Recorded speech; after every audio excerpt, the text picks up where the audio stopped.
Welcome to the first video of the course Classical Sociological Theory, and this course first video is going to be started with the Karl Marx social conflict theory.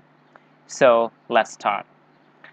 Conflict theory, first developed by Karl Marx, is a theory that society is in a state of perpetual conflict because of competition for limited resources.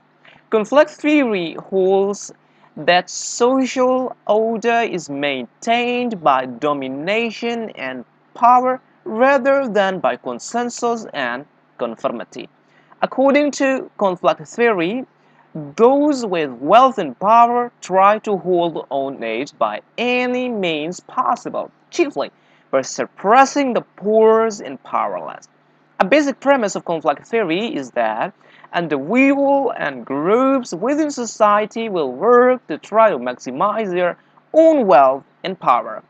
Let's talk about the key giveaways of the conflict theory. Conflict theory focuses on competition among groups within society over limited resources.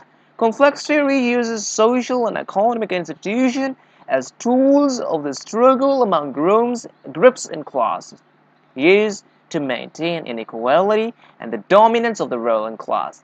Marxist conflict theory sees society as divided along the line of economic class between the proletariat, working class, and the bourgeoisie, ruling class. Later version of the conflict theories looks at other dimensions of the conflict among capitalist functions and among various social, religious, and other types of groups. Understanding of the conflict theory has sought to explain the wide range of social phenomena, including wars, revolutions, poverty, discrimination, and of course, domestic violence. It ascribes most of the fundamental developments in human history, such as opposed to a desire for social order, and such as democracy, civil rights, and the capitalistic attempts to control the masses. Central tenets of the conflict theory are the concepts of social inequality, that division of resources, and conflicts that exist among different social economic classes.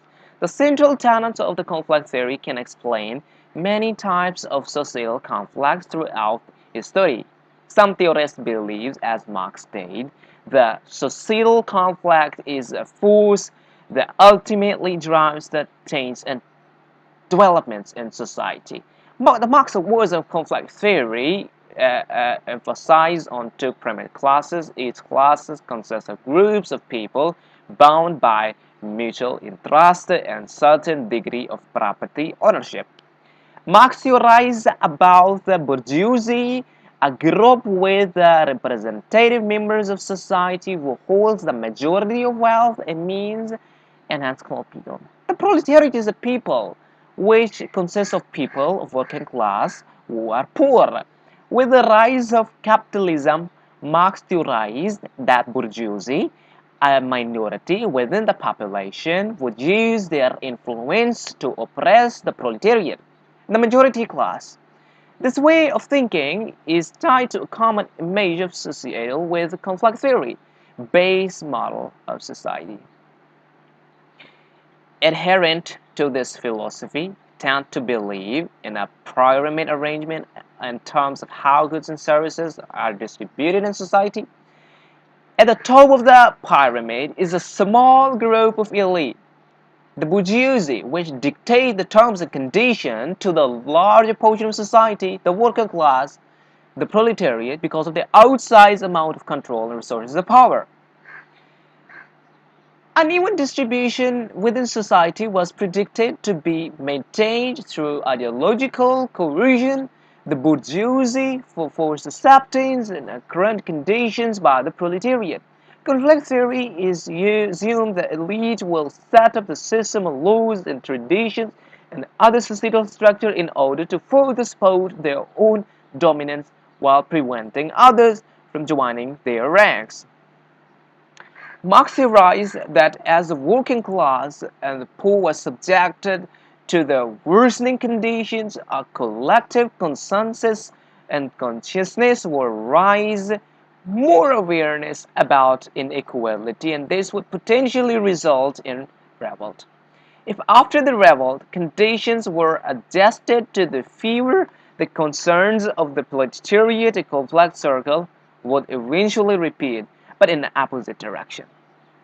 The bourgeoisie, which eventually become the aggressive and revolted part, grasping for the return of their structure that formerly maintained their dominance. Well, I really don't want this video to be really long and disturbing. That's why I want to make it short to make a clear sense of every classical sociological theory. In our next video, we will explain further remaining part of the conflict theory in a really easiest way. So be with us. Thank you so much for joining us.